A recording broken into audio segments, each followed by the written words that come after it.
Thanks very much for meeting with us today. This is an interview with Brian Debeck, and it is the 6th of April.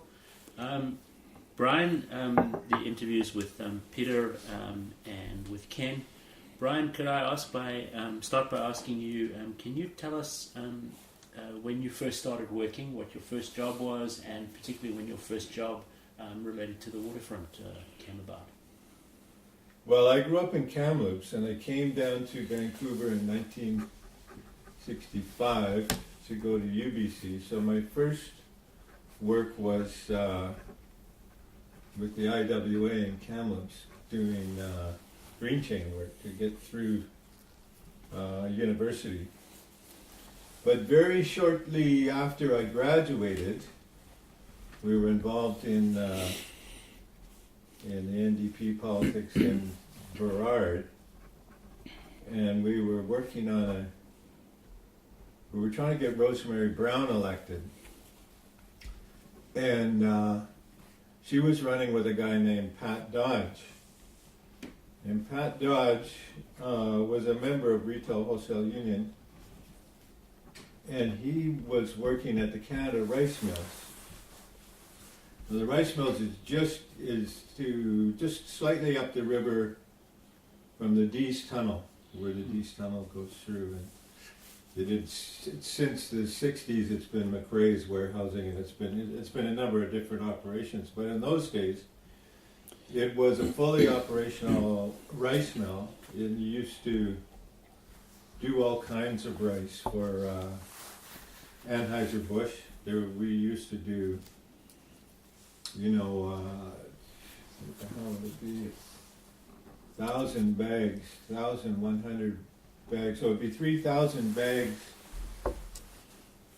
a day in 3 shifts for Anheuser-Busch. And one night he asked if I wanted, did anybody in our place, and I was living in the York Street commune then, he called up the commune, he said, anybody want a job? We need people.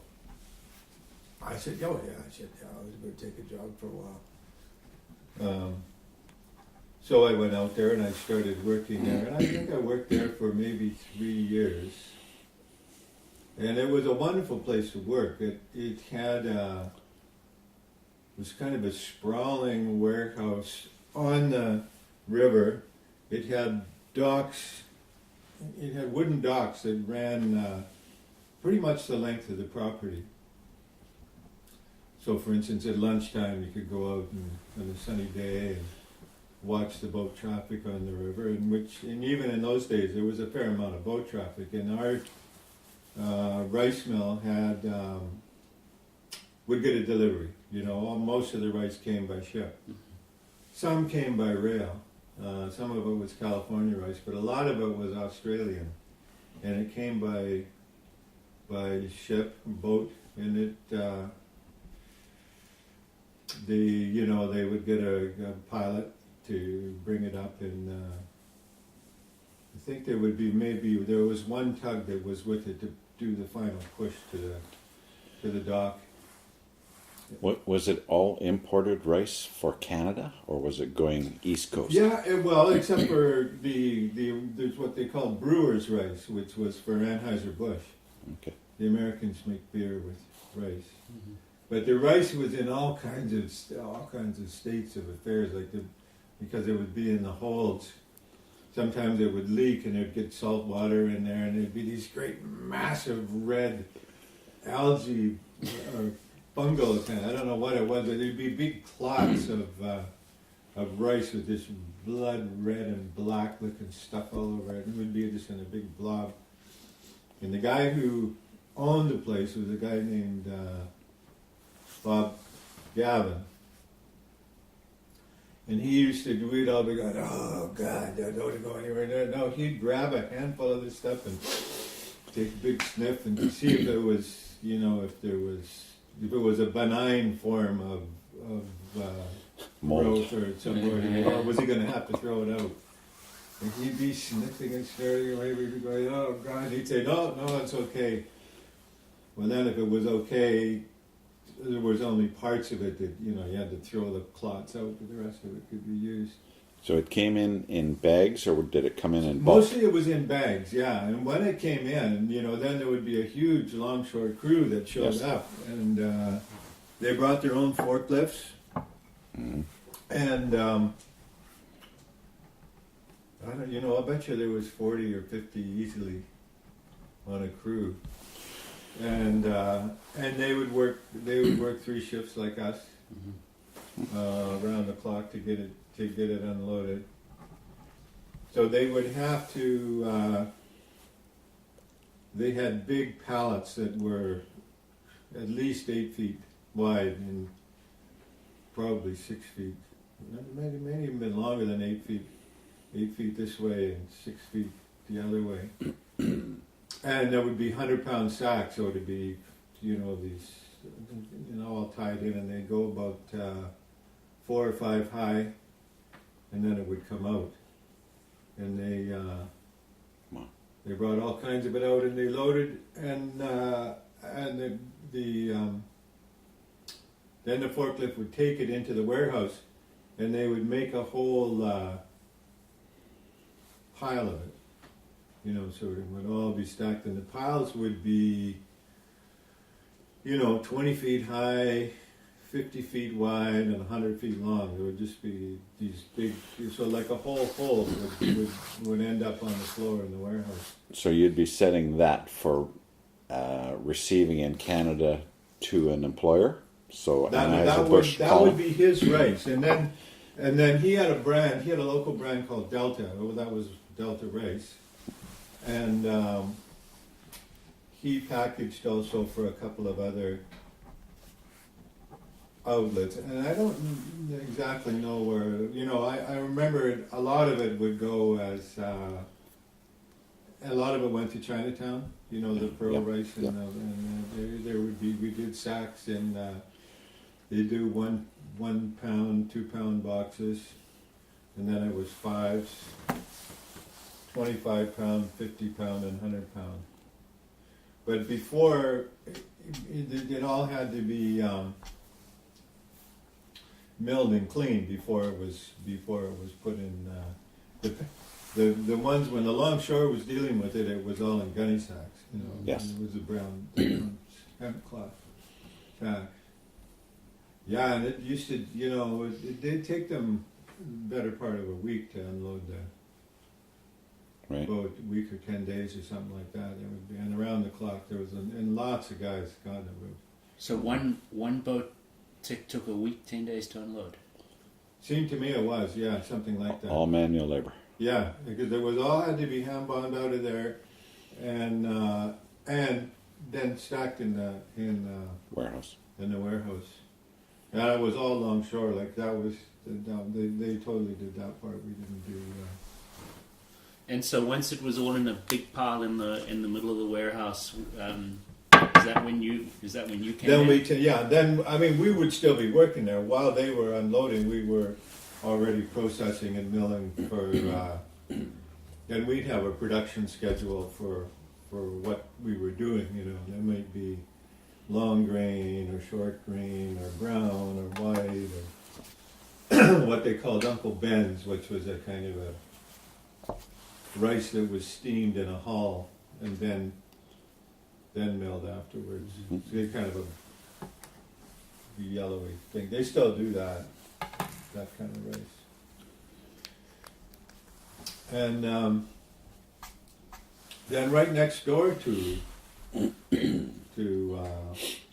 our place, and you're using the same parking lot, and owned by the same guy, was a fish plant called Queen Charlotte Fisheries.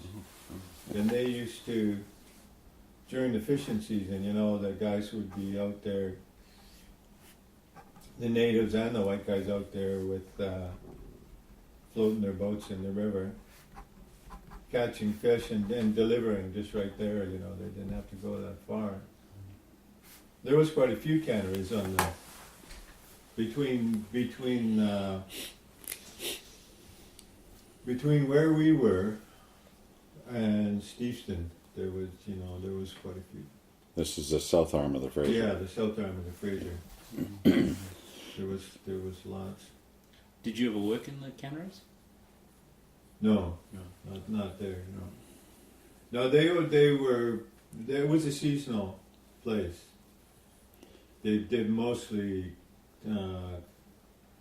cleaned and cut fresh fish and things like that. I mean, there wasn't an actual cannery there. They mostly processed fish and because gillnet fish you have to deal with Quickly. Yeah. Well, the quality's better if you deal with it quickly. So Was it canned? Cut for canned? No, I don't think so. I think it was just cut whole and Flash frozen. Yeah. Frozen. So when you worked at the rice mill for those 3 years, was that continuous work? How was and was it? What used to happen in those days was you'd work through till December, and then only the senior people would work over Christmas. You get laid off about December 10th and come back around January 15th. All over a couple of stats, right? But whatever. I mean, whatever. There's Christmas, Boxing Day, and New Year's, but that used to be one of the deals. Oh, we were kids. We thought it was great. Fuck, we get Christmas off. That's great. Because we were making in those days. I mean, and most of the people that worked there. Well, no, I shouldn't say most of the people, but a lot of the people that worked there were kind of young people and living 2 and 3 in an apartment and stuff like that. And then we had these haywire carpools to get out there. And, when you'd be driving your car and picking these guys up, and where the hell are they? We're just always just about late, waiting for some haywire guy to fucking wake Who was up out drinking banging on their doors. It's what the hell, I mean, a couple of them were from the East Coast, and they didn't have cars, so they were relying on us. So, in the workforce there, were there Aboriginal immigrants and or women? There was a lot of women in the rice mill and in the cannery. And in the cannery, and the women in the rice mill worked full time. Oh. And this guy, he had rice was the big deal, but we also had pineapple, dates. Oh, you had all fruit, these other wouldn't you? different things. Yeah, and some of it came by boat. A lot of it, in the end, came in containers. Reefers. Yeah, no, just regular cans. Just regular reefer units. God, they were nice though. This is when they were first starting with containers. They had these shiny hardwood floors and stuff. We were thinking, man, these are cool. We should put a couple of windows in these. We could hang out in these things. They were, that was the first when containers were just really showing up. first showing up. Were customs and health at the site as well? Yeah, they would come and they come and take do an inspection. That's why our guy with his schnoot would get in there and give it a good, so that they would. By the time those guys came along, he'd have a line of story for them about what it was. And most of the time he was right, and they got away with stuff that didn't look too appetizing.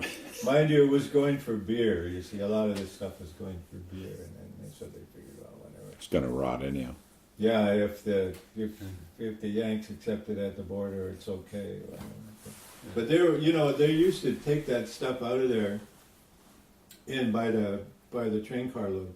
They would just fill that up, and so when it was going, I think that's why they hired the crew that I was on, was that he had just got that contract, and they went from kind of doing milling rice for I'll just say domestic use, they could do that in the daytime, but then they needed to run the mill at night to do this other stuff afternoon and night.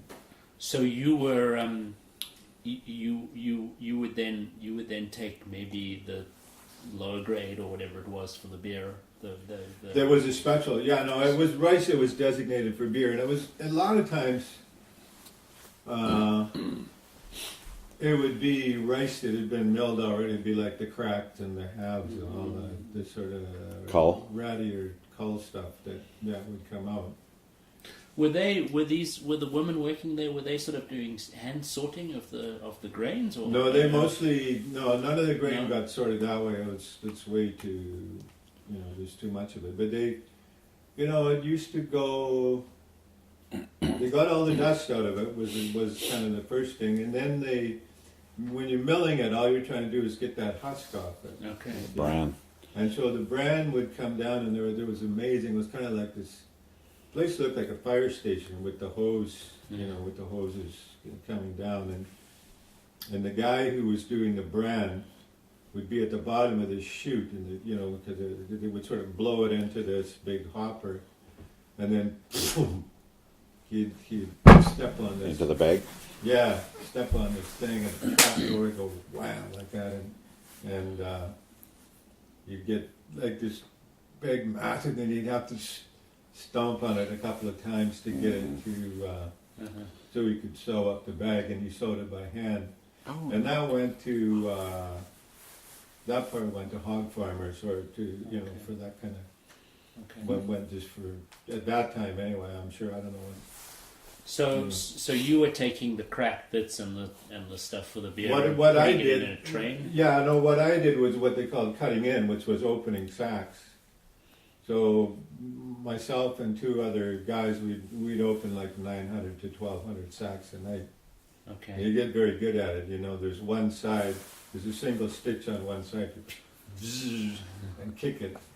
So when we did it, we'd have.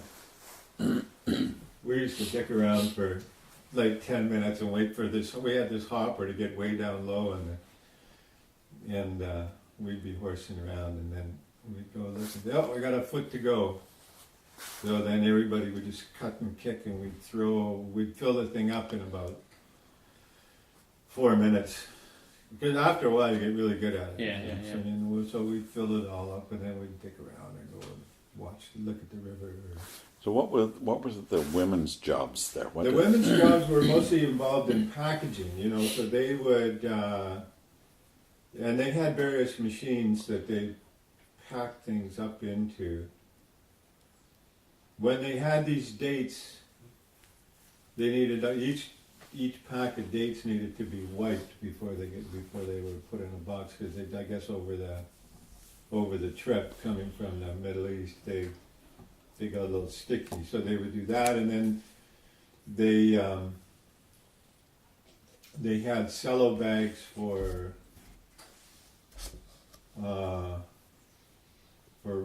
boxes for rice, and which all had to have the tops glued on them, So they would run a line, and they ran, whenever they show up, that would tell them what What's on today? What product they were going to do? Yeah, so they'd be doing 2-pound boxes of rice, and so you brought it in. Dates and You brought it in bulk, and then it was packaged for the retail market, right there. Yeah, although the dates were already, most of them were in packages. That was my recollection. But the raisins, they had all these raisins from Australia. Shit, they were good too. We used to eat those buggers. Nice, clean boxes of raisins, so it didn't need to be picked, like you were saying, graded. There was no grading of it, but one guy would be up there dumping these 40-pound boxes of raisins in there, and they'd sort of shake them all up, and then they'd come down into cello bags, and they had those heat seals. Yeah.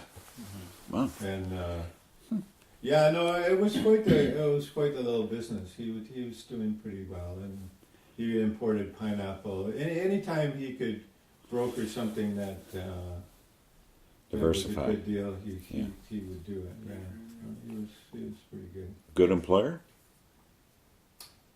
Yeah, I thought. I mean, for those days, he was pretty good. We didn't have a pension plan. We had a pretty good contract, but it was always a little dicey, like would you get vacation the first year or not? You'd get some line of shit from some guy about... Got to work a year before you get yeah, I it. got to work a year before you get it, or Yeah. some stuff like that. Whatever, you know. Safety gear provided? No. No, there was no safety gear provided. And those would be the kind of issues, like would the guys get steel-toed shoes or not, you know. The women never had them. Another thing they used to do was soap. I don't know if you ever remember Vancouver Only was a Yep. kind of soap that was a sort of a soft water soap. Yeah. Well, in the back, way in the back, the kind of place where the inspector wouldn't get to. Yeah. You know, they had this soap line, and that was a bitch of a job. Because it was always involved dumping some bigger piece of, you know, and I forget whether it was in bags or quite what the hell it was in. But the guy who did it was this guy named Jack, and he lived in, you know, in those days the Fraser Street Bridge came across the river, so it was a more direct, it was from East Vancouver to there, it was pretty easy to get to, straight over the bridge. And Yep. I don't know what road that was numbers. I Oh. don't think it was maybe they came down number 5 road. 4 or 5, yeah. And then, Yeah. and then cut across there. Or it might have even been number 6 road, but they, you know, right down there, they could pretty much get there and then just go along the Steepson Highway and get in there. Quicker But quicker than Knight Street, in other words. Oh yeah, Knight Street wasn't even there then. Yeah. But then Oak Street was the other bridge, and that was quite a bottleneck in the 60s. Okay. Especially because of the tunnel, because then that made it easier for people coming that way, and anybody going to the U.S. would Yes, go yes. there. So it was, it was a bit of a bottleneck, really, traffic-wise, getting there. Was there a BN spur at that site? Yeah.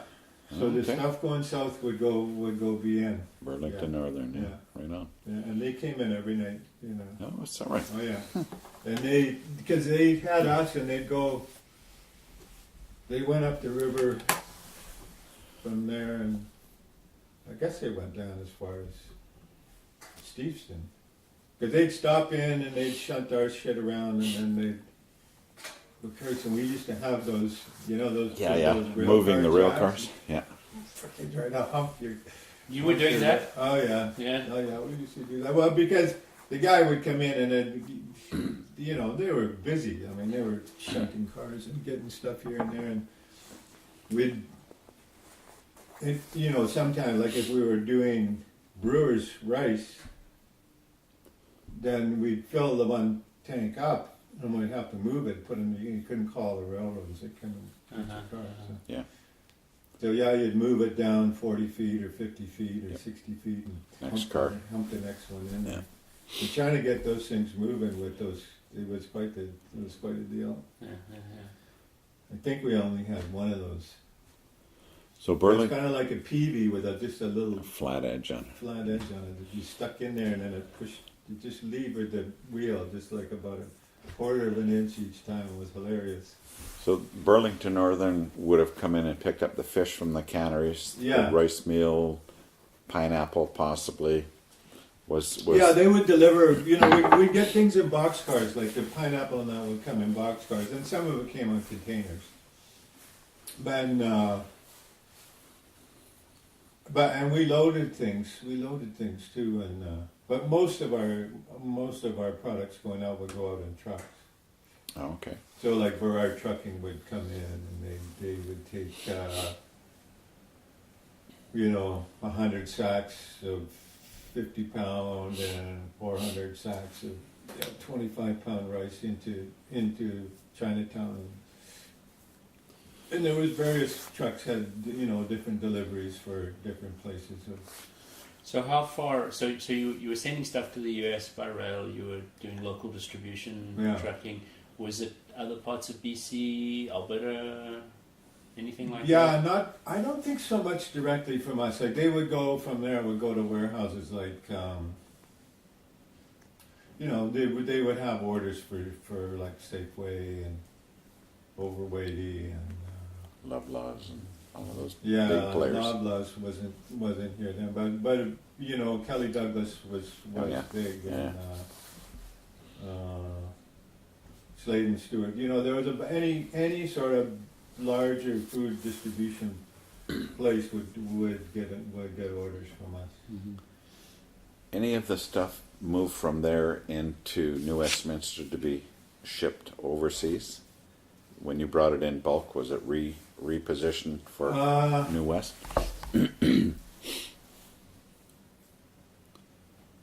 No, although there was a couple of times, I don't know what the hell was going on there. There was a couple of times they were loading off of that dock. And I can't remember what the deal was. Like it seemed to me like it was when they weren't doing a full ship, so they might dock it there and say, well, I'll just bring it over there and because they had their own cranes, Yeah, so they could load it on. Onto a barge and then tow it upriver? Well, they docked the boat there Oh, yeah. Okay. and put it in, they'd use it a little bit that way. So the thinking about the longshore crew and the guys on the ship and the guys on the rail and the guys on the truck. So all these other people that were coming to your place of work. Yeah. Were they always the same guys? Did you No, they know weren't them? the same Did you guys. hang out with No, them? we used to hang out with them. Yeah, we'd shoot the shit with them and stuff, and smoke a joint with them sometimes, stuff like that. And then like that, the big excitement in those days was the new car ships were coming in. Okay. And they just started coming in. They paved. Where the hell was that? On Annacis Island, I think so. There's two docks. There was two places, and like these big brand new ships from Japan would come chugging up the river, and we go, oh fuck, look at this, and then they all had just like 2 liters of gas in them or something, and then late at night, they were unloading too. Like we were working at night, and they would unload those ships at night. So you could hear them sometimes, guys roaring around with their Toyotas, and we'd fucking laugh, and everybody, it was quite a community in terms of, you knew where people were working. You didn't always see them, but it was, we were all on the river, and occasionally you'd see somebody in the pub or something, and you'd say, oh yeah, I know that place. And we got to know each other. And when you say in the pub, was that place down there, or was that back in East Van, or Brownsville? Yeah. Well, there were. What the hell? We used to go to a couple of places in Richmond, but then that was mostly just us guys. We go to the Legion in Richmond, but then sometimes in the West. I lived in Vancouver then, so I didn't go. East. Some of the guys lived in New West or Burnaby or. But I was actually living in Kitsilano then. okay? So that was a different deal. But I was going to tell you about that soap that, because that was the most miserable goddamn job. The soap, because all the flakes and shit would be flying out. Nobody had a mask or, any of that kind of shit. So this guy, every end of the day he'd come out, his face was always shiny. And we'd used to say to him, Jack, for fuck's sake, what are you doing that goofy job for? Tell him to stuff it. No. He was like, he wasn't young like we were. He was older, and Yeah. So, and then the women were down, they packaged it, like he put it in, with all these funky little machines, and drop in so much, and that was always one of the things you'd be dicking around with, was sort of the weights right, you know, and are you giving them enough, or you know, all Yeah. that kind of stuff. Yeah. In the end, I ran the packer, which was, at first I was just cutting in and doing stuff like that, but after a couple of years, I ran the, you know, and you could set it up for 100 pounds, Yeah, or 50 scale. pounds, or 25 pounds, and have these scales and all this stuff, and it was. How many people actually worked at that rice mill when it was a full-on event? Uh, Got lots on the I'd say ship. it was, you know, in its heyday, it probably had 80 or 100. And so, so you said it wasn't such a bad place to work. You had a contract. So how did the pay and the job allocation go? Well, it was.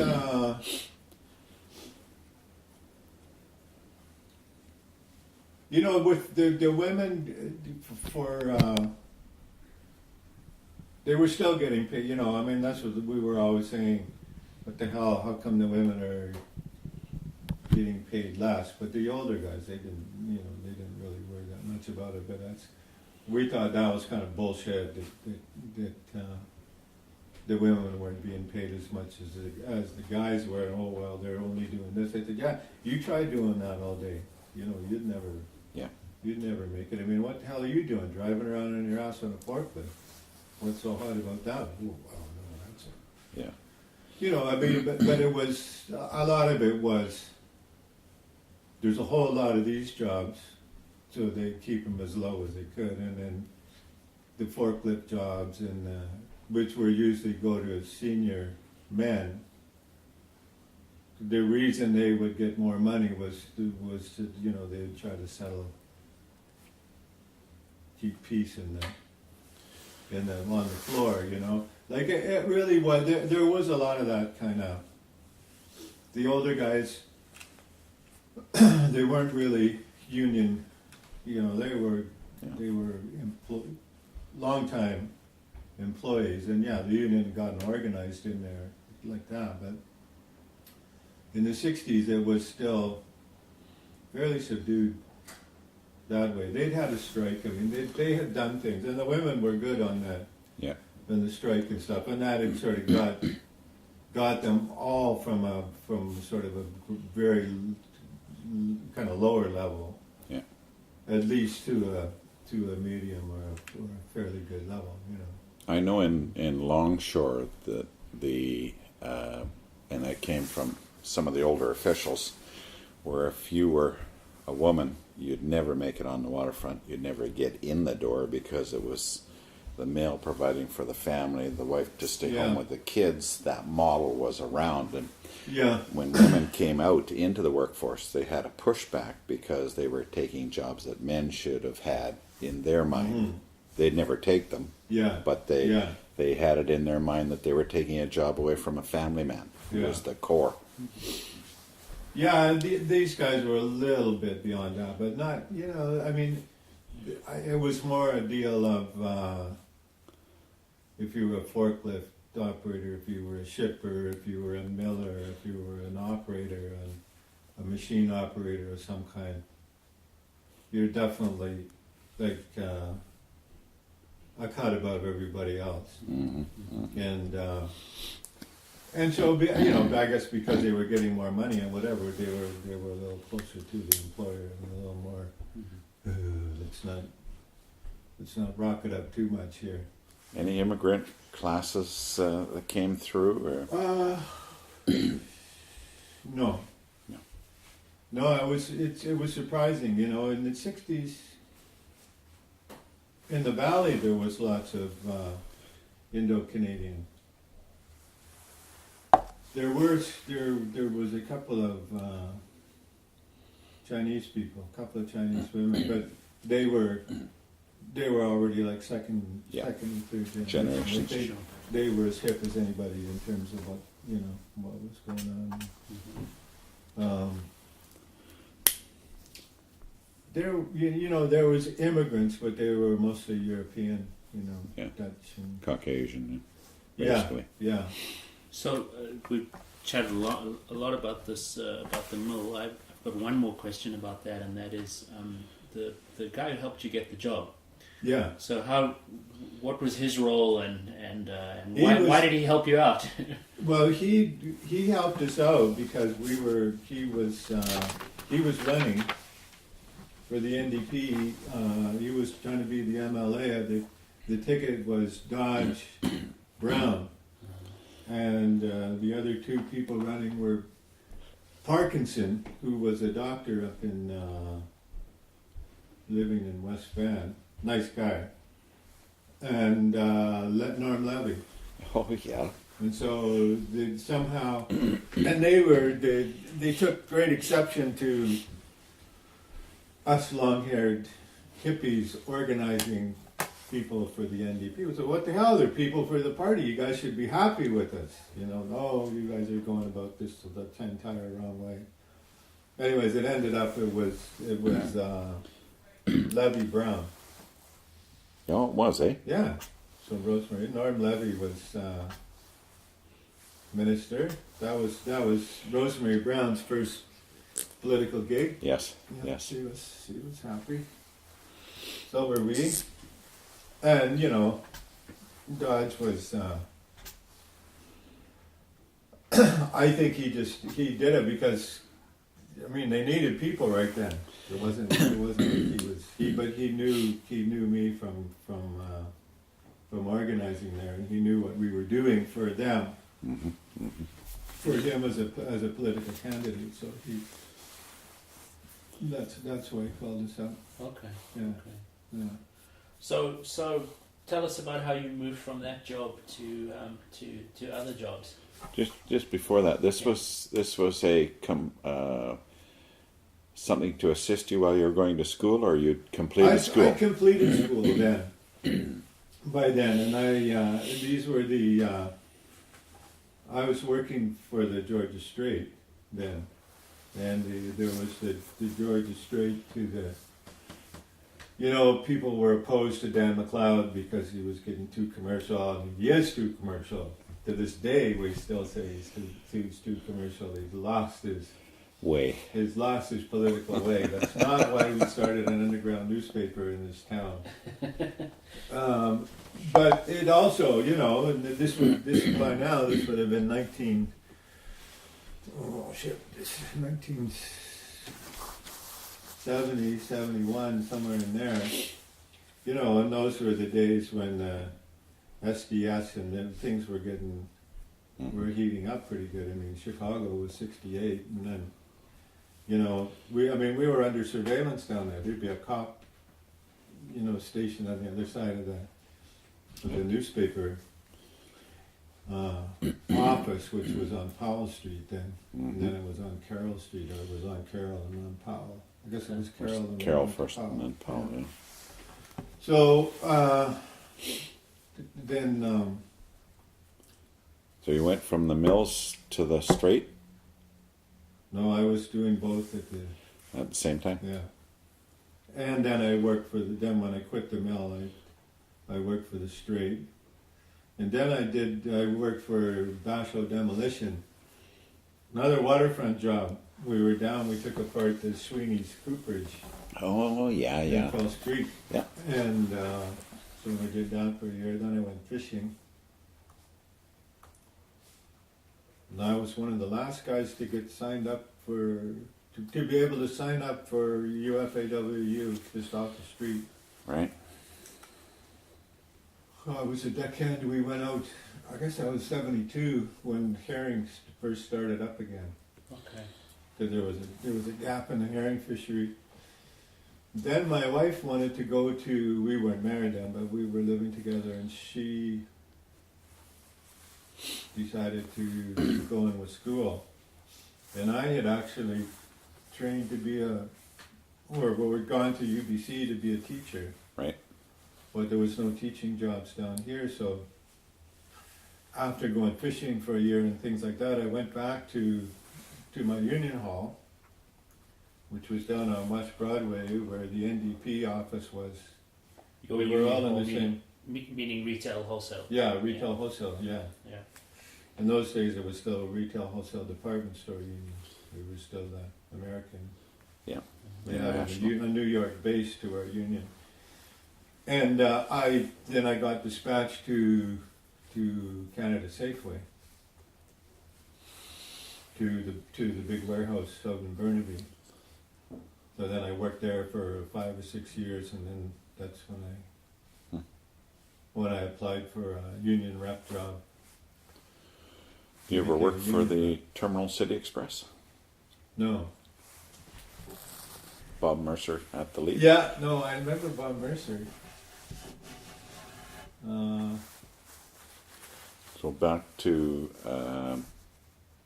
Then I was working in Burnaby, yeah, and then what'd then they I call worked- that site there? What was it? The name? the distribution center, yeah, it was called There was the another name for it after a while. McDonald's Consolidated Distribution Center, and then in '96 it was sold to Summit Logistics. And Summit, it was yeah, a that's Summit what I'm thinking. Logistics.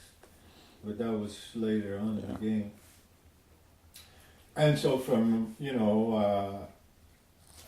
think I started there in September '74. And by March of '75, I was on the negotiating committee. Because I still lived, but then in those days I lived in Fairview Slopes.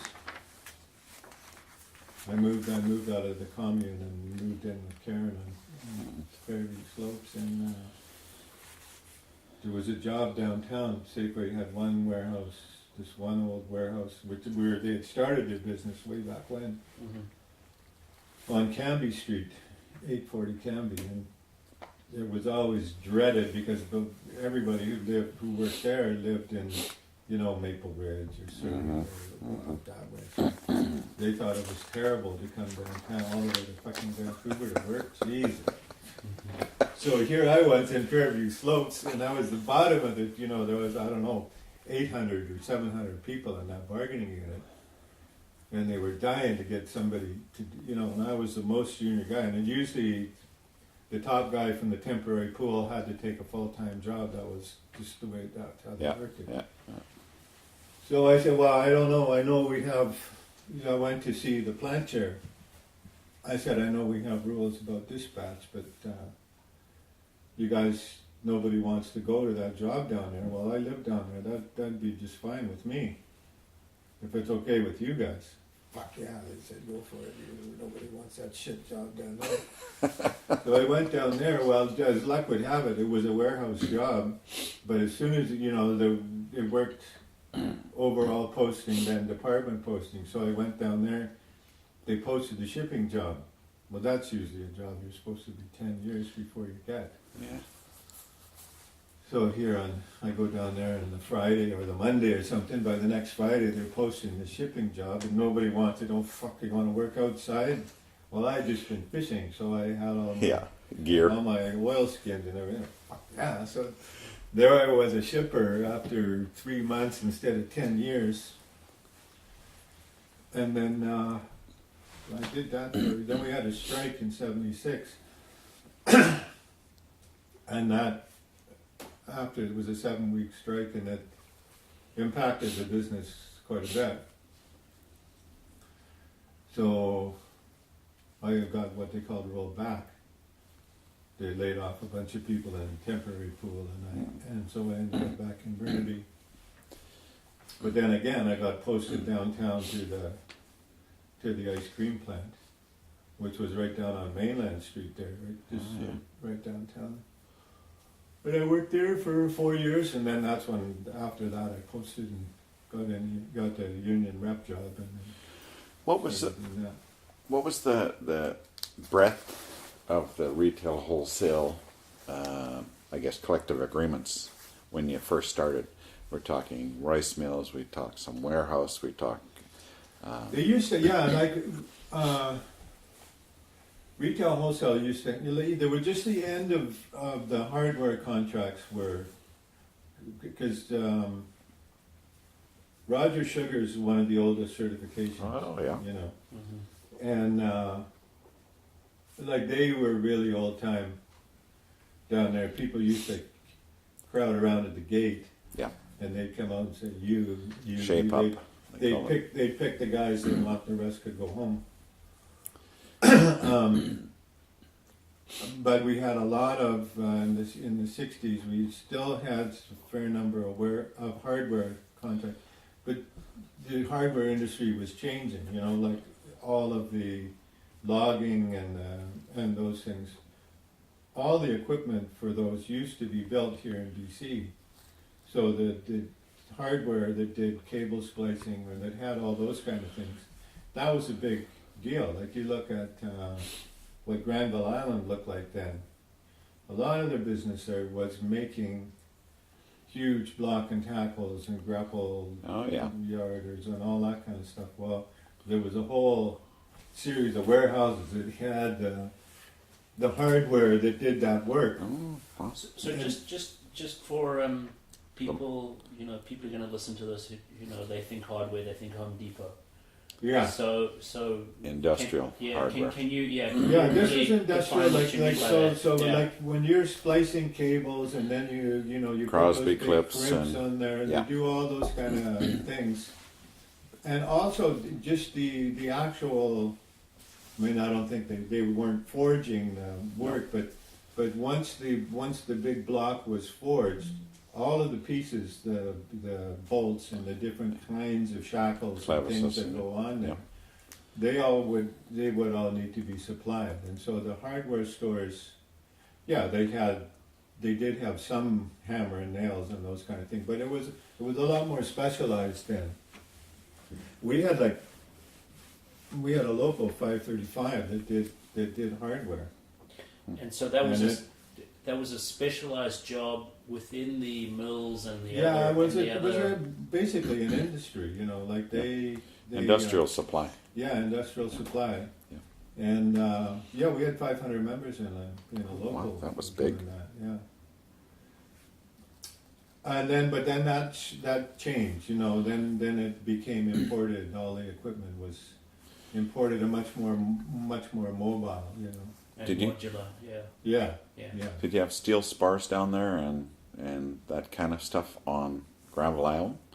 You were supplying for steel spars and logging operations and aerial. Yeah, like Vancouver Iron and Engineering Works and all those places. They did a lot of, and they put it on barges and. Yeah, aerial transfer was down Yeah. there. Yeah, they had a big Yeah, slip there. Johnson and Johnson's was a big terminal Yeah. on the north side of Falls Creek. Like when I lived there on Falls Creek and you looked out, it was industrial sites all the way along there. There was 5 mills operating in there. That's where Sweeney was too, wasn't it? Sweeney was in there, and he had Cooperage. a cooperage, and he also had a mill, and Bay Lumber was in there, and there was 4 or 5. 'Cause I remember one year I went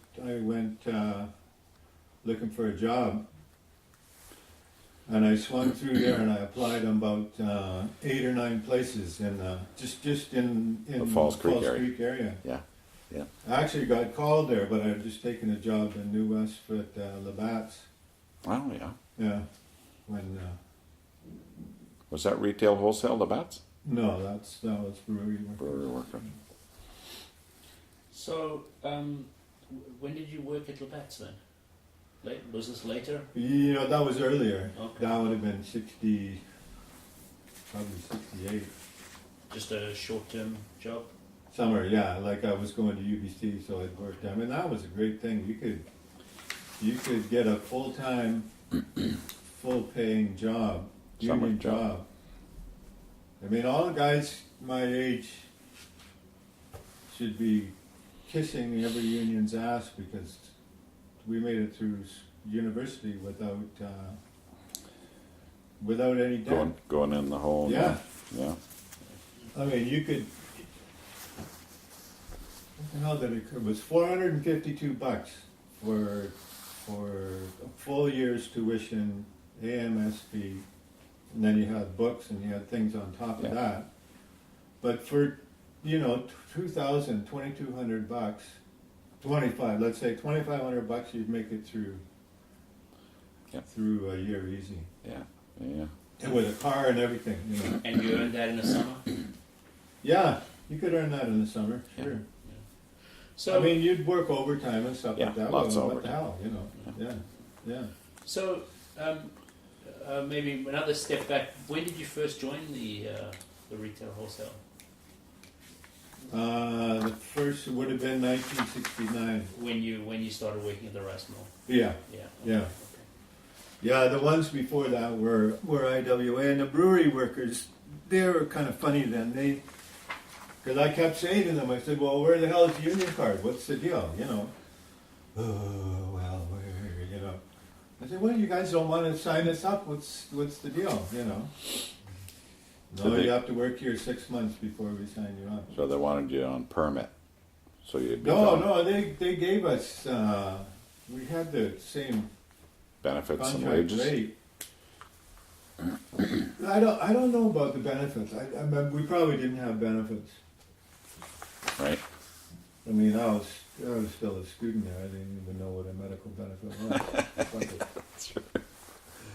Our benefit was 2 cases of beer. Yeah, that's right. Every Friday. And a pub I used to inside. wear one of those. You remember those bone dry jackets? Yep.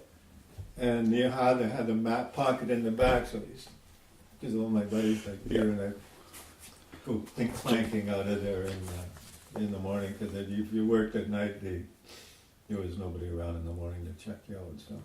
You used to get a few extra beers, but they had a tap room right in the pub. It would be fucking, you know, if you go and have a beer after your shift on a graveyard shift, you'd walk out to the parking lot, boom, the 937, you belt you in the face, and what the fuck did I do that for?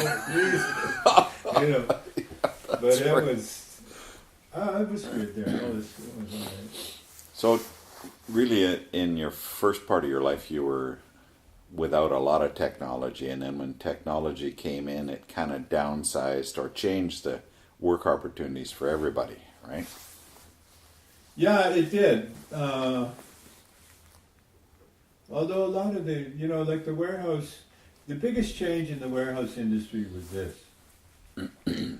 When I started, and up until I would say the mid 80s, the warehouse, the supplier, the, you know, like the rice mill or Royal City canneries, you know, all of these food processors and producers,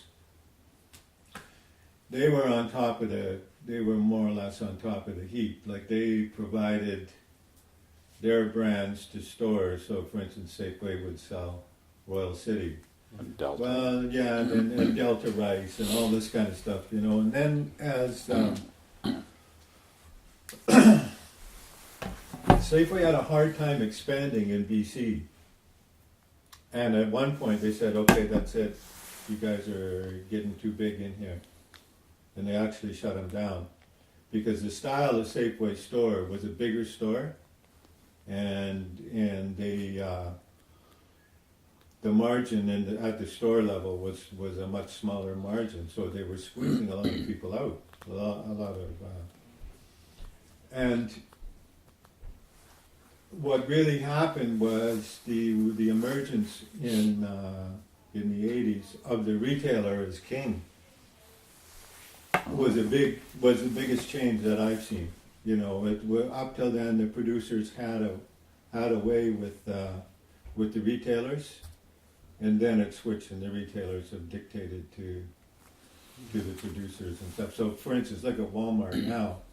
Walmart tells the running shoe factory in the Philippines what to make, what SKU numbers to put on it, what barcodes, what order they're going to ship it in, how they're going to do this, how they're going to do that, what container this is going in, and all of that, so that they don't have to do that. So they just get the crank 'em up. manufacturer to do all that for them now. And if you don't do it, fine. Fuck off. You know, basically you're done. Either you do it the way they want it, or you're out. And that certainly was not the, you know, when I started in warehousing, and that, it certainly was not that way. Oh, yeah. Yeah, I mean, people would put an order in with you, and you'd fill their order, and you'd try to do it as quick as you could, kind of thing. But So it certainly wasn't, here's what you're going to do for me, you know. So the kind of warehousing that you're describing is a lot of it is warehousing linked to manufacturing or maybe to processing packaging kind of. Yeah, the warehousing now is a lot. This is what they call supply chain, where who's dictating or who's managing the supply chain, not the wholesaler. The retailer is managing the supply chain. They want their goods just in time. They don't want to be paying for stuff that warehousing. That are. But so for instance, when I first started working for Safeway, I was in the forwarding warehouse. So Safeway would buy food in California on a 30-day pay, have it shipped up here, sold, money into them. They still had the money for like 2 weeks before they paid the supplier. So that you could just see how the momentum of that was going to increase, and we've certainly seen that. Yeah. Was it a corporate strategy to move the retailer into controlling the Well, I mean, there's different. You look at different corporations, but say, for instance, a food Safeway. They had two supply divisions. One was called Empress Foods, and one was called Lucerne. Oh, yeah. So the Lucerne dairy products, that's all of it. They did manufacturing that one, but they also have a food processing plant in Clearbrook that does vegetables and fruits and all those kind of things. And they produce specifically for somebody. Somebody puts an order in with them, and So in the old days, like when Berryland and all of those food processors were out there, they would do just like the rice mill. Make a bunch of stuff, stack it up in a warehouse, and wait for somebody to order it. Mm-hmm. And then all of that became, because of the cost of those, you have all that money. It's like having a house for sale. Yeah. Okay, you built it, you've done everything. There's all your money is sitting there. You're getting nothing until you sell it. So they began to figure all those things out and say, why are we holding all this stuff? Why do we have an empire of cases of stuff sitting there? What's our real business? This is what they call it, the core function. What's our core function? Our core function is having somebody stand on one side of a cash register, zipping things through there, and somebody paying for it and taking it out. That's where the rubber meets the road, and the rest is all bullshit. So then that's how they, you can see them all of them doing that. And that's how we get to No Name, or No Name. Yeah. Well, Safeway again, I think was one of the first to start it. Was they had Townhouse and Taste Tells. One was a premium brand, and one was a sort of a workers brand, and you could see over time they tried to stock more of their brand, and eventually, like No Name, that's Weston's or Loblaws. yes, that was their deal. But then they started doing President's Choice, yes. you see, which is their premium, so-called premium brand, and then they're trying to expand that as much as they can. So back, Overweighty used to have their own dairy. Everybody had their own dairy. And then Dairyland, which is a whole other story in BC, is all these cooperatives. The dairy farmers started this cooperative, and it was called the Fraser Valley Milk Producers Association, and it was very successful, and it was fine, and they went along, and then at some point they decided, we really need to have a corporation run this thing. So then you get to have a corporation, and suddenly they run up a bunch of debt, and Dairyland finally got sold to Saputo, and now Saputo runs it. So where the Fraser Valley dairy producers started to where they are now, yeah, sure, they're still doing fine. Don't get me wrong. You know, they have a good deal, but they lost that part of it. They don't have Control. producer control. Yeah. You know, and there was Money's Mushrooms was the same kind of deal. Okay. Grower co-op, and then it got corporatized, and off it went, and vegetable. You know, now the greenhouse growers, they're still in that stage where they're being corporatized and moving on. The people selling your stuff are getting bigger and more powerful. You're going to do know, the same in response. Yeah, and you then are reduced. You're back to being a producer. The Rupert Fisherman's Co-op was like that too. Prince Rupert, yeah. Yeah, they had the same kind of thing. So there was all these kind of nice producer cooperative things that have all been squeezed out now. There's very few of them left. So when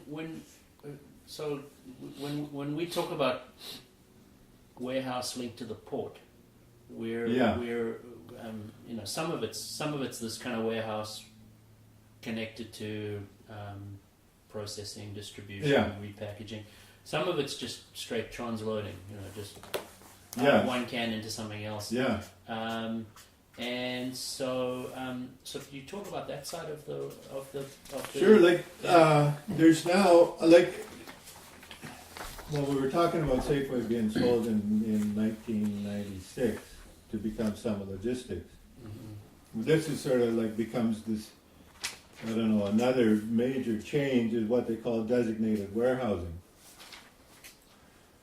where a warehouse is a real designate for in the supply chain for some major corporation. So, for instance, one of the places we have is does work for IKEA, Walmart, you know, 4 or 5 big corporations, and they have what they call cross stock. So, one place, it's this big long 200-foot concrete floor, doors out both sides.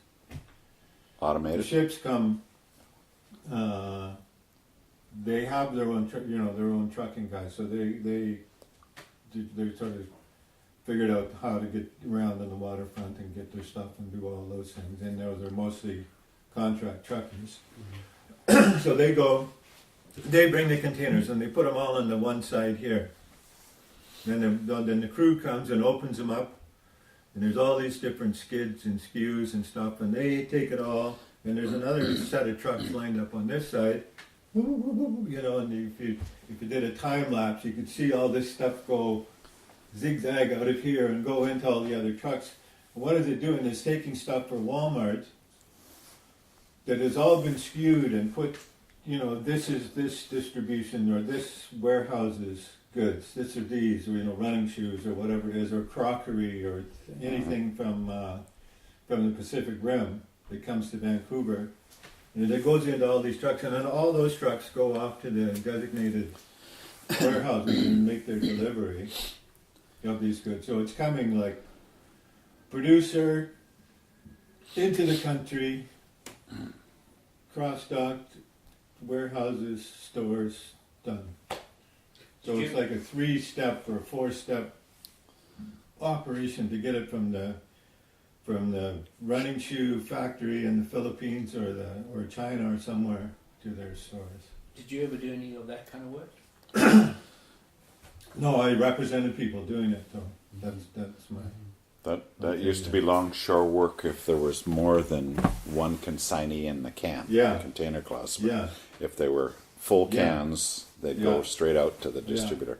Yeah. So can you talk about how that change happened, where that used to be longshore? Well, I think work? it happened. There's a number of reasons it happened. One is that the labor relations aspect of it is if you are working for a corporation, for Safeway, and you're certified with them, then there's for instance for strikes and for those kind of things, they're stuck with you. They've got to negotiate with you, and like a marriage,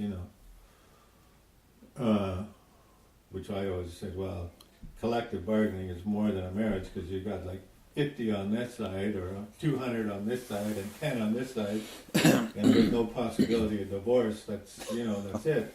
But now with third-party warehousing,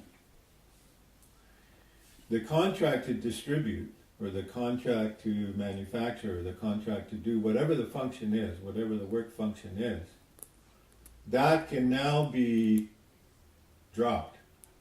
So, for instance, you look at Safeway, what did they do in the Burnaby Distribution Center? We had that since 1956 or something like that.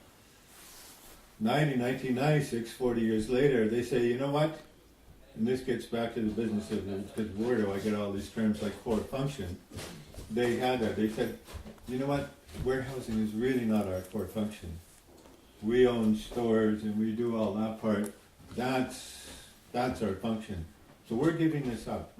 We're going to sell this now to this British corporation called Tippett and Britton. And they're going to operate this. So you guys will still have a collective agreement, but it'll be with them. Like your successor status goes just to them. But now that that's happened, and sure, they're not going to, it's a 42-acre site in Burnaby, it's not, or 28 or whatever the hell it is. It's a great big site up there, and it has, 500,000 square feet of warehousing or more. They're going to operate that way for as long as they can. But if they see the contract getting too high, or if they see the direction of the bargaining unit getting too militant, or anything of that order, we're going to then let the contract to another group. So this is what the Federation of Labor is calling the race to the bottom. You see, there's going to be another, and it started really in the food industry with the first major ones were in the food industry and construction. With those rat unions, Clack. What was it, Clack, and and actually an affiliated union, UFCW, did that with. They actually took it over from a Teamster who did the first contract with Loblaws in eastern BC. But then it spread through the rest of the province, and that was the first time that there was an agreement. And these were mainly women's jobs, where they had health benefits, pension plan. They had like 8 or 9 weeks a year time off. They basically had a very good contract, and those all through.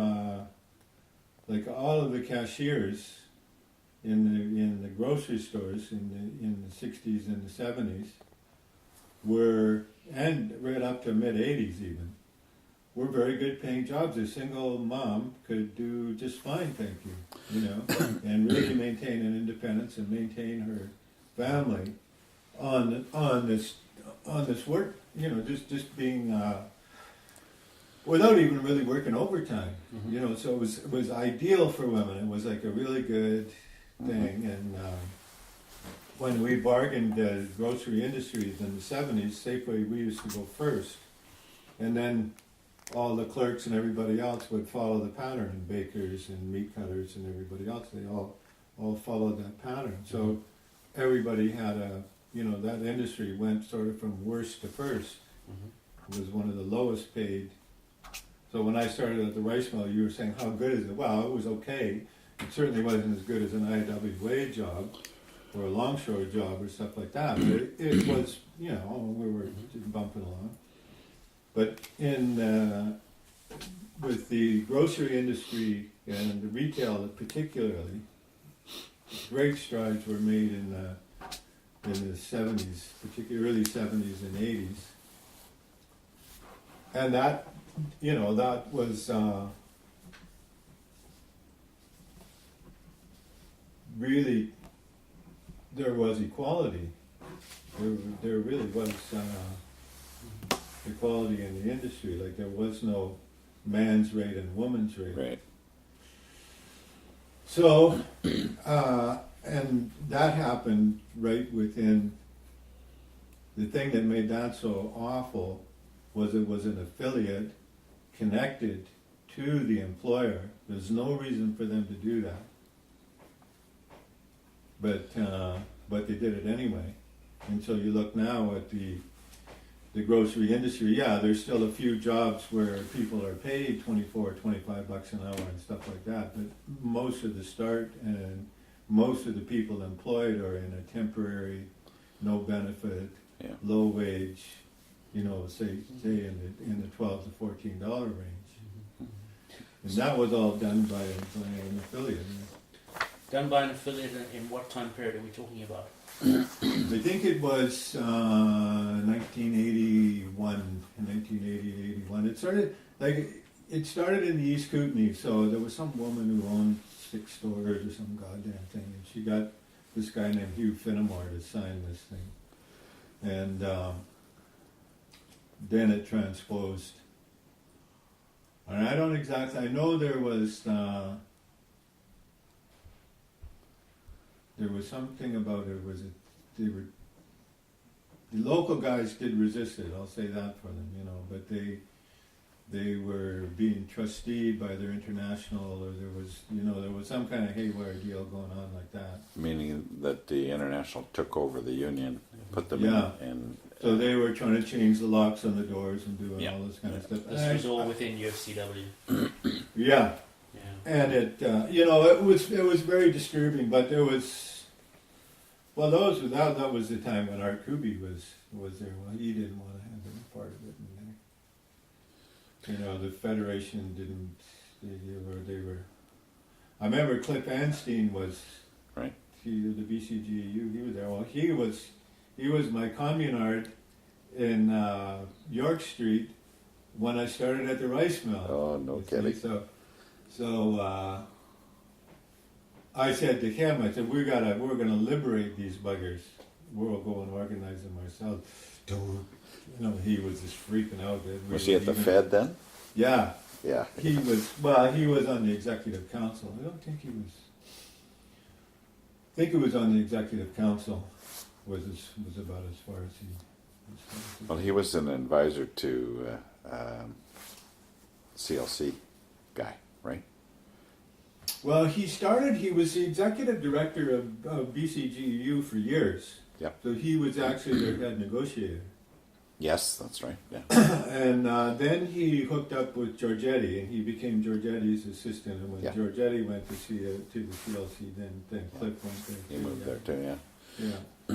So in the, you said this started in the 80s, in the retail in the how did it how did it then affect the warehouse? Okay, well, so it affected.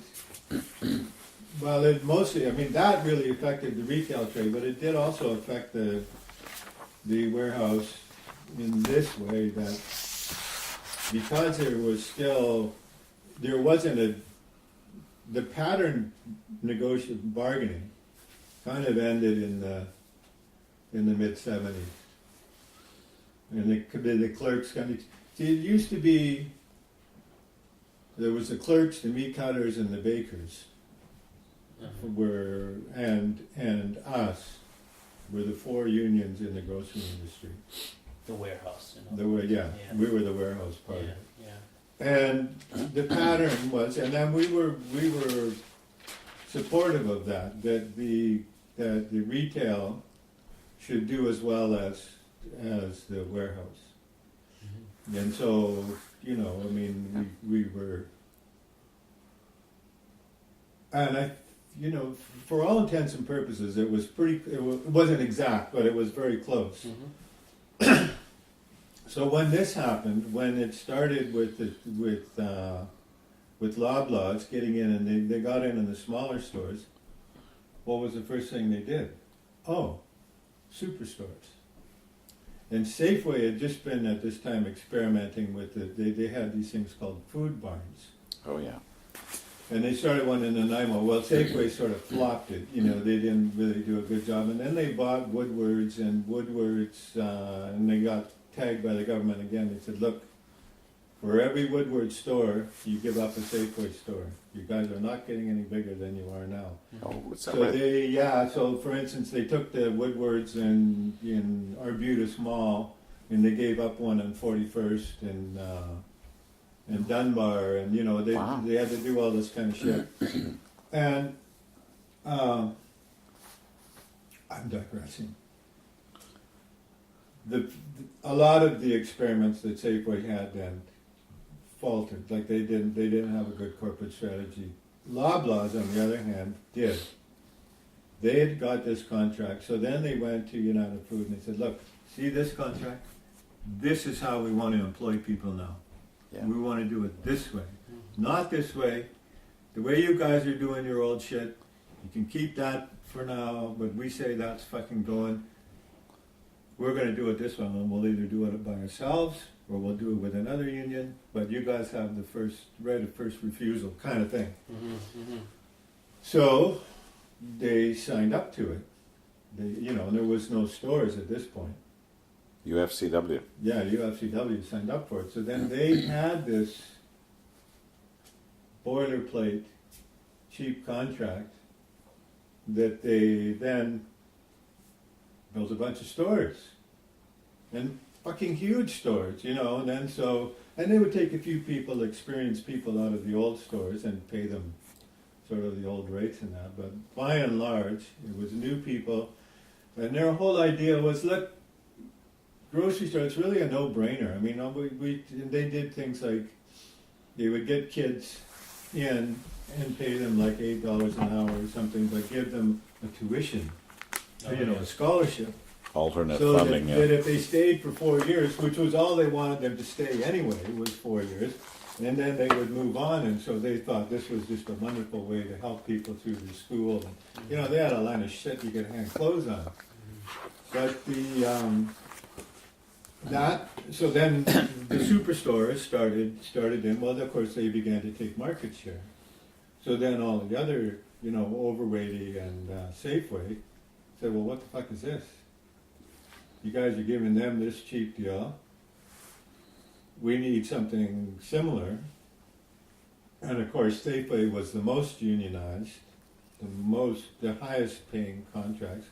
The corporation that had always done the labor disputes, if there was one to be had, Safeway would go on strike, and Save-On and Overweighty and them, they would just sit by and wait till the blood settled, and then they'd sign the same deal. But they had the advantage every time of their stores continuing to go. Sure. So, over time, the pressure also came on the warehousing. You guys are being overpaid and all this kind of stuff. And then when because the warehouses were a more militant group, when that solution didn't really work, I mean, we tried to do things like, we did trim a few things in our contract to try to maintain, because we could, you could see it coming. I mean, and it was clear then that the third-party warehousing was already starting in a number of areas, and that if they couldn't get it one way, they would get it the other way. And so what we found was we kept on our way, and we kept to maintain the course in our agreement, the warehouse agreement, until 1996 when Safeway sold it. And there was nobody in BC or Canada made the decision. It was, it was a U.S. decision, and they said, they had negotiated with Tippett and Britton in England to take over this, and so here's, you need to have computer systems that can do this, and the warehousing needs to, looks like this, and yes, we have our people running our inventory system here, but you guys will need to know how to manage that and how to do that. So I mean, obviously this doesn't happen in a straight line. No. None of this does. But what's interesting in the way you're relating this is we've got changes in retail, which then affect warehousing, starting in the 70s maybe, but definitely by the 80s. Yeah. Then we've got Summit coming in '96 only. Yeah. And so what I'm interested in is the piece in between, because the change in the longshore contract was in '86, '87 with the Container clause. With the container The clause. container clause, yeah. So how would you figure that into the story? Yeah. Well, the container clause itself, you know, it had a certain effect on longshore work, but I wouldn't describe it as being I wouldn't describe that as being a major concession, really, in this sense that the number of the employers were going to figure that out one way or another. If they had to do it in BC, they would do it. You know, they could do it here. It's more convenient to do it here, but if they couldn't do it here, they'd do it in Calgary, or they'd do it in Edmonton, they'd do it somewhere else. Our own union had that same experience. You know, there was a number of companies that we extracted a good contract out of, that the corporations began to say, look, we can't operate in BC, or we're not going to operate in BC. We can operate here, but we're not going to, because it's costing us too much. And we'll do it from Alberta. And so, for instance, in the Safeway contract, a number of the functions that we did moved to Alberta. You know, and instead of us being the main warehouse and distribution for the entire country, we became a stop-off port, the distribution center for BC, but not a hell of a lot else. Those functions would go. You know, and the longshore guys, they would say, no, this container is bound for Calgary. It's got nothing to do with things that we can do. Off it goes, you know. And so through the 70s, that was happening. And we were seeing that in a number of our certs, where so the one difference is that the longshore is federally certified. But then they would have to go and organize something in Alberta and, you know, do all that kind of stuff in order to maintain it. And then, you know, what are you going to do? Have an Edmonton local or a Calgary or a Lethbridge local? I mean, it just gets complicated. And it got to be beyond where any of us could cover we're really able to deal with. I mean, I did file for to organize in Alberta when I became provincial rep in 1998, but it was largely in those days I was trying to be the big box union, get the Costco's and all of those kind of into the union.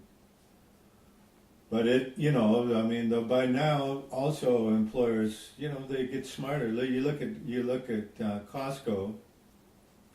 They provide a very good wage and benefit, and yes, they are organized in New York and they are organized in California. But in those two jurisdictions, the union contract rate is slightly less than the non-union rate.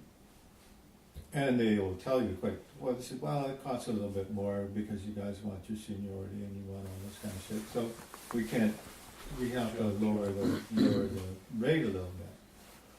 Well, it's a very effective deunionizing routine, and you know, the jurisdiction in New York and California, I don't know why those guys probably stay organized, because they think they have jobs. Maybe they do have some job security or something a little bit better than what somebody else might have, but they pay for it.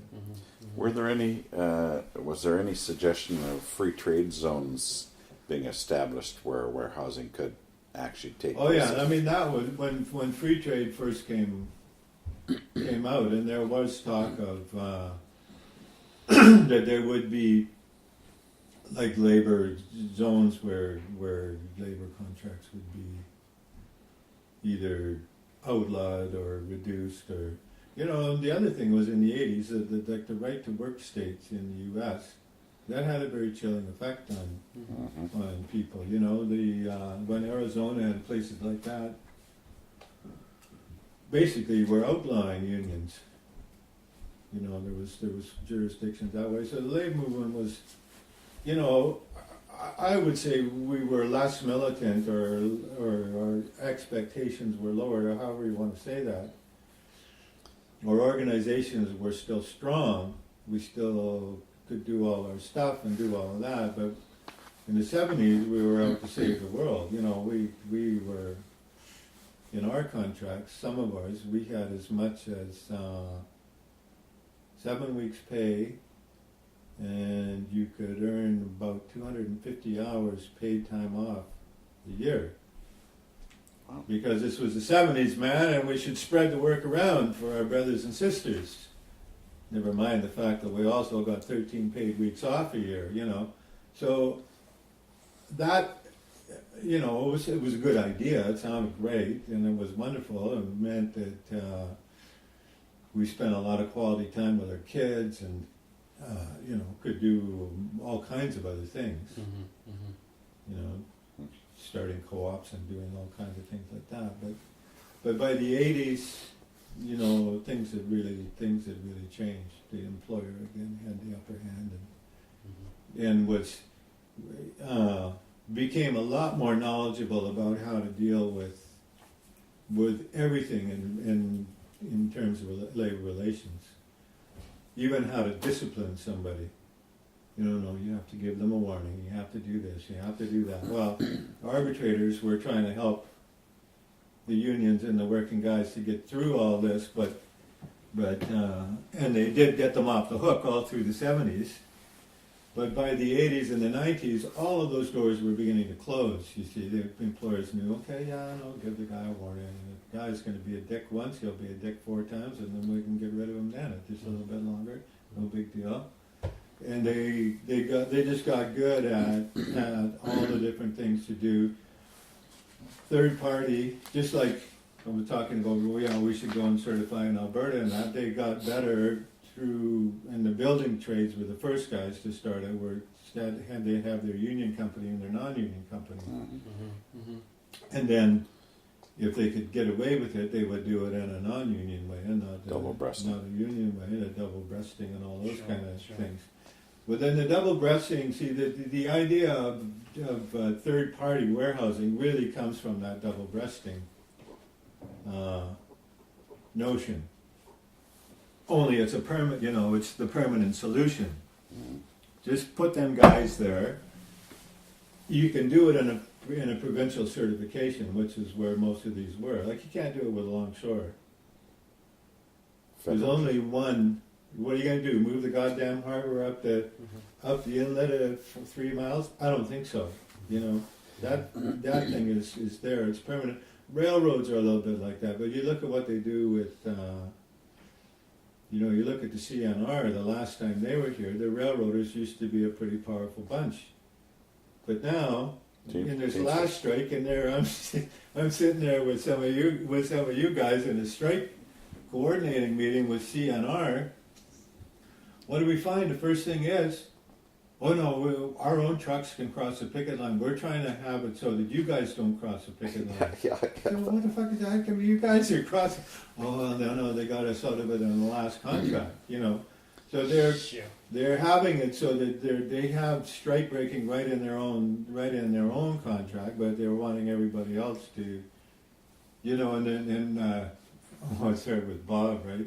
And they're talking about shutting the harbor down. I was like, come on, you want to shut the goddamn harbor down? And your guys are crossing your own picket line? Yeah. Give me a break. It was good. How about Tilma? Did that affect anything with you guys?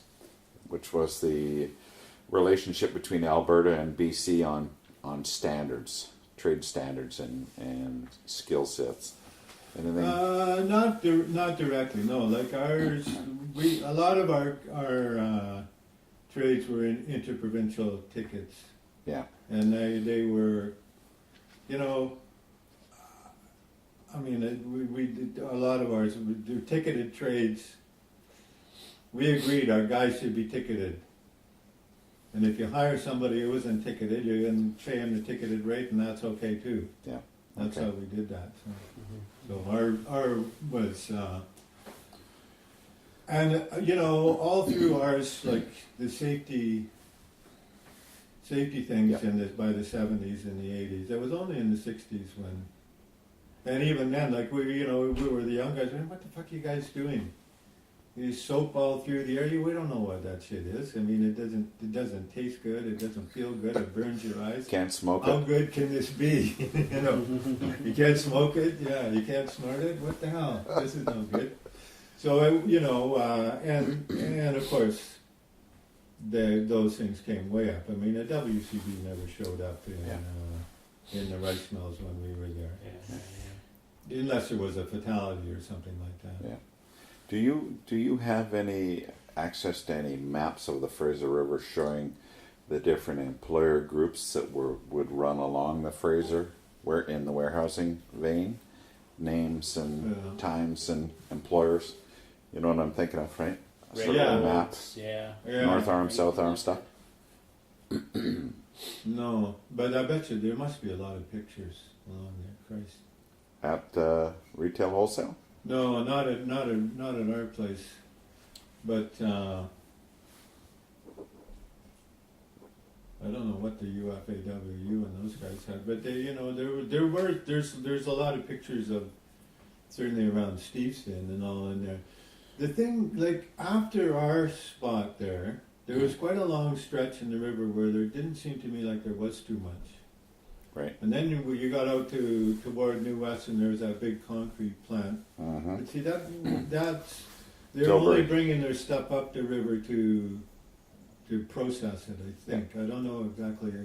And Tilbury. And that's now Coast 2000 and the Other warehousing. Fraser Surrey, the car terminal. Yeah.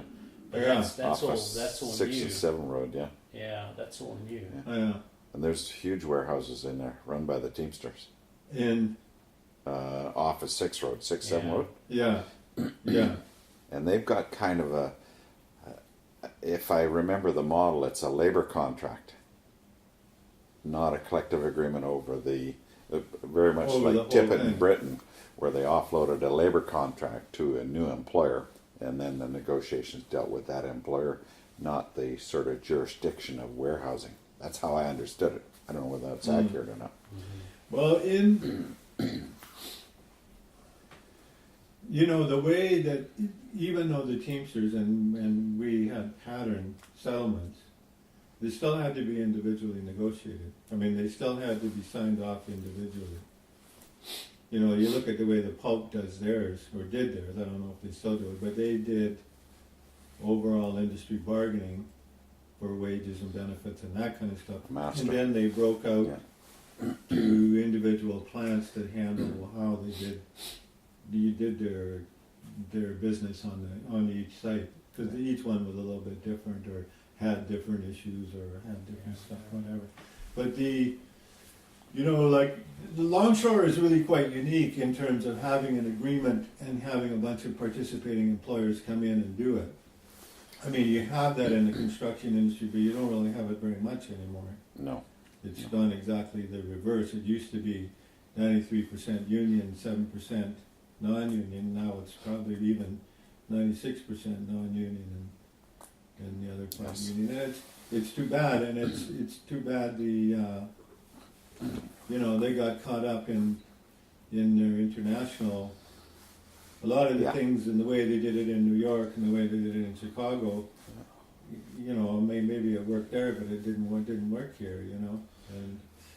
And nobody could, like, there just wasn't the culture that said, no, that's right, that's a good way to do it, and that's the way it should be, and all that kind of stuff. People go, what the fuck are these guys doing? What do you mean that guy can't pick up a hammer, or this guy can't do this, or this guy can't do that? Yeah. it didn't really fit out here, and it, you know, it just even though we all went to penny farthing and threw rocks at old clubfoot, whatever how that guy's name was, Kurt, what was his name? Oh, I can't remember. The cement guy, anyway. Yeah. But on the other hand, it was a little bit like soldiers fighting a war where their king is not, not quite right. Yeah. Sort of thing. How come, everybody else does it this way, and then these guys want to do it this way? How does that work? I mean, alongshore, yeah, they have work rules and stuff like that, but it's not like this guy couldn't help that guy, or couldn't, there's something about the way that thing was set up that the labor movement, and this is my personal opinion, that the labor movement in BC didn't quite believe. Yeah. That the plumber can't drill his own hole in the wall to put his fucking pipe in, or whatever all those things are. Like it just, you sort of go, well, what do you mean? That's that guy's job. That's what he's trained for. Safety. He can put his goddamn, he knows what kind of hole he wants there, or whatever, but it just, there was things about it that didn't hang together. Did you guys ever digitize your minutes of the conventions? No. They're all in hard copy? Yeah. Okay, they're not on a disc anywhere. Well, you'd have the transcribed stuff to produce the conventions. What did we have? We had reports there, and we had,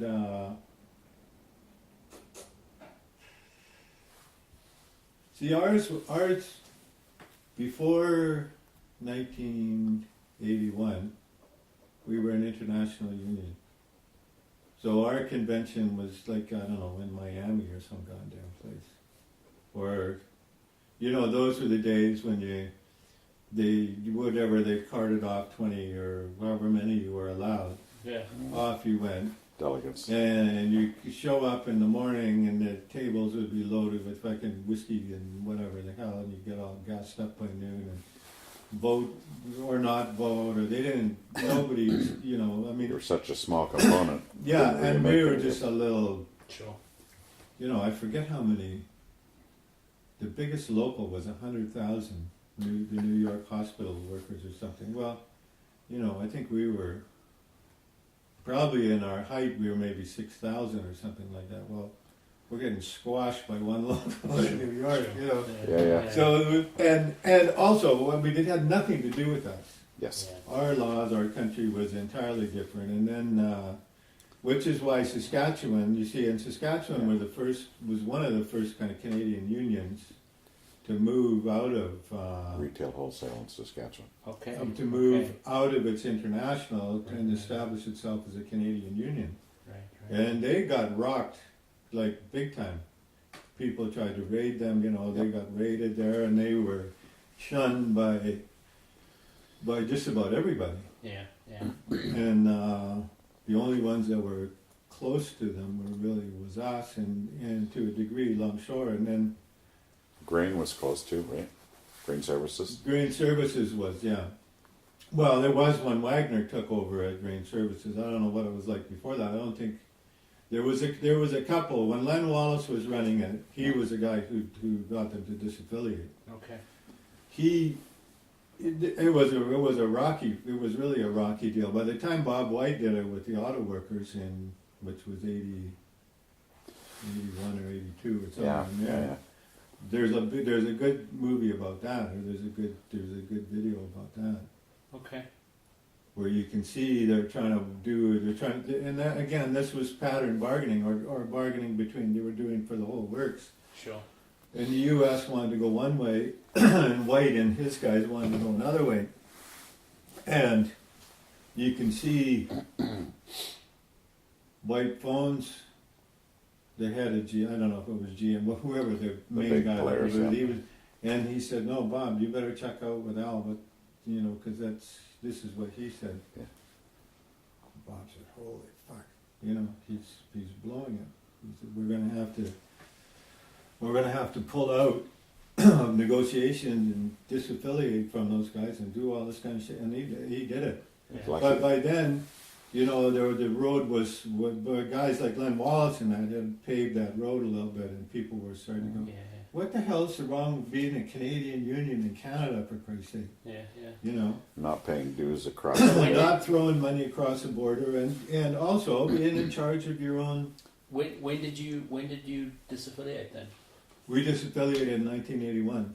And joined up with ILW and In 1984, but we were already talking. Like Don Garcia was, New West president. yeah. and he was the head of the Canadian area, and Dave Lomas. Those were the two guys, and I think they switched. It was Garcia Yeah, and it they was did. Lomas, or it was Lomas and it was Garcia. They switched It was position. Vice president, know. president, vice president, president. They did Some that. good longshore democracy. Yeah, that's there, right. You know? Yeah. Let the membership have their say. Well, no, they'd have their say already. They, but they were both very sympathetic to us, and you know, we reviewed a lot of constitutions, and the Longshore Constitution is the only constitution where they recognize and support the autonomy of a worker and an organization to have his or her organization operate fully in their jurisdiction, Not top down. not top down. So they were the So, for instance, they had a just- good constitution, but yeah, why did that deal go? well, ahead? because even then, even in 1981, you couldn't be recognized by the CLC. Uh-huh. And if you weren't recognized by the CLC, you weren't recognized by the BC Federation of Labour. So if you weren't an affiliated union, then you could be open to raiding and blah, all this kind of shit. Yeah. You see? So So you disaffiliated from the international, yeah, and that made you unaffiliated. So you needed to Find a home. yeah, we wanted a home. Yeah, we wanted to be an affiliated union in a Canadian organization, but we didn't want to be connected to the U.S. side of things. So how much of it was that ILW was Canadian, had a good constitution, and was any of it because it was ILW and because warehouses and Oh yeah, no, it was both. yeah. But well, it was three things. For instance, in '76, when I mentioned we had that strike with Safeway, Mhm. a lot of our goods were coming offshore. And then when I was saying that some of the Safeway operation got hived off to Alberta, Mhm. in the '60s and the '70s, goods would come by boat, offloaded, come to a warehouse to us in Richmond, where we would split it out and send it to Thunder Bay, Winnipeg, Mhm. Regina, Saskatoon, Toronto. Lethbridge, Yep. Calgary, whatever, you know, all the different warehouse, all the different distribution centers that they had. Mhm. Mhm. So when we were on strike, we'd go down there, and Johnny Cortacito was Oh, yeah. he was running the desk down there. And we said, Johnny, that I had all the names of all the boats and stuff, and I said, I don't know what you can do about this, but here's the boats and here's the cargo that's coming, and can you guys, you know, I mean, either Assist knock us. it out or dick them around or do something. So of course, you know, they did. So, I mean, we had the best support that we ever had in any strike was from Longshore. And when we were doing the grape boycott, which was a big Chavez. deal in the late '60s with Chavez, our warehouse was the only food warehouse in the whole jurisdiction in BC and in fact in North America, who wouldn't handle grapes. And so Safeway in BC was the only corporation that didn't have California grapes on the shelves. Okay. And that was largely our doing, but groups like the Longshore were saying, yeah, your fucking rates were, you know, they were totally behind it, whereas United Food, who had other warehouses, they didn't do that, you know, so it was, yeah, you know, I mean, it was just something we did because it was politically the right thing to do. and So stuff that like that sounds like you were more on side with each other politically, and Yeah. and you'd formed some links previously. That's a way of putting it. Yeah, no, I think that there was an activist. There's, and Ray, for instance, he was a member. He was a secretary treasurer of the federation. I don't know if he told you that, Yeah, he did. but he was big on those, on those kind of things too. Is that it's not enough to just negotiate a collective agreement and do your thing that way. He needed to help people Yeah. and do more socially responsible things than that. So. Yeah. Oh yeah, no, that was pretty cool. That was a big. And Chavez came up here and said that. Yeah. So switching. This is more because I'm just really interested in this more than kind of oral history. That's the way you've told that is. It was people you needed to affiliate. They had a good constitution. You knew some of the people. They were brothers of ours. Yeah, okay, no, that's right. Brothers. Yeah. That's not the same thing as saying that it was some kind of conscious march inland. It's not. You're not. The way you haven't told it is that it was a kind of a. There was a connection between the work and there was a strategic benefit to the longshoremen to organizing the warehouses. No, well, there is actually the advocacy that's in retail wholesale, that's in Longshore, is the common thread, and it was based on the relationship with your members. That's what made us strong, our groups, and we understood that. And to have an affiliate or to have retail wholesale come together when they wanted to come together with us only made us stronger, because we were planning a bigger base for Longshore. That's always been the goal, to grow it, right? These guys were naturals. And what we allowed, and it's not we, it's Cortecito and Lomas and all those guys, we allowed the affiliates to come in and be themselves and not to take anything away from their structure at their membership level and for the officers, but for them to come and sit at the table to make decisions about labor in the province, internationally, socially, and through collective agreements and strikes and all of that. And also, like, organize, right. I mean, before you guys were there, when I was on the council, and they were first starting to organize, when Les Bus was hired with you guys. Mm-hmm. And I said, this guy is great. He was an organizer with ILW Canada. He was, and he had been with BCGEU before the government employees before that, and they came and they were trying to they were organizing, and our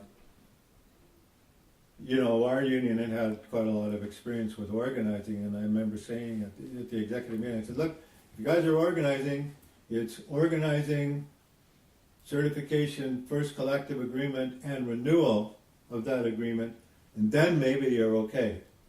If you're doing an organizing, you need to have funding and you need to have things in place for at least that part. Then maybe they can go on their own, sustain themselves. Yeah. But the other thing was that I said, don't forget Longshore is a way of life for you guys. You guys can go anywhere. The people that you're organizing, they're going to that same place every day. I know some of their certs are like that, but a lot of them aren't like that. Mm-hmm. So they need to have, like, their committee, their negotiating committee, or their negotiating grievance committee. That's going to be their main focus.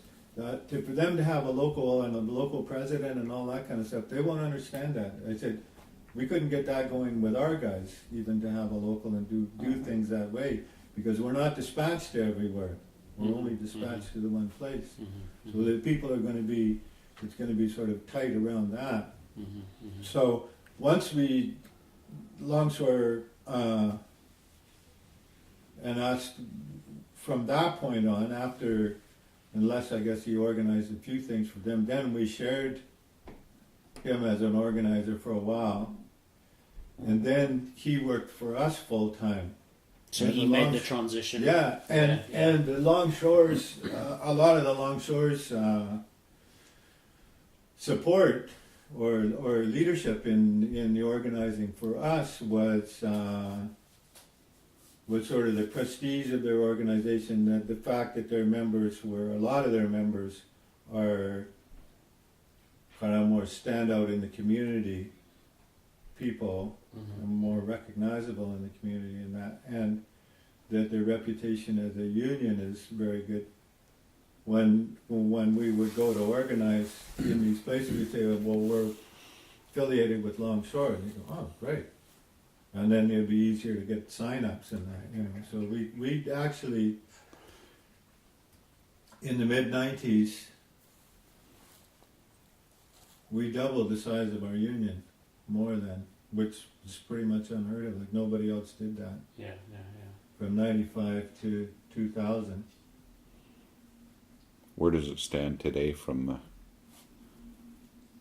Well, it's because the Summit place blew up, so that was 400, and another place is gone, so it's probably down 600 from. So it's probably just around 2,000 or 2,300. Mm-hmm. But it was as low as 1,600 in the 80s, Yes. and then it went up over 3,000. You know, like we were up to 3,500. I don't count the kind of seasonal Yeah, people that yeah, we get in the summer as full time. Everybody's, oh, we have 4,000 members. Yeah, we do for 6 weeks in the summer or something. Hmm. But so that's a lot of the success that we've had with the Longshore in terms of organizing has been like that. You know? And they've provided lots of leads and lots of stuff like that, because you need to have somebody full-time organizing, and they need to, the people that are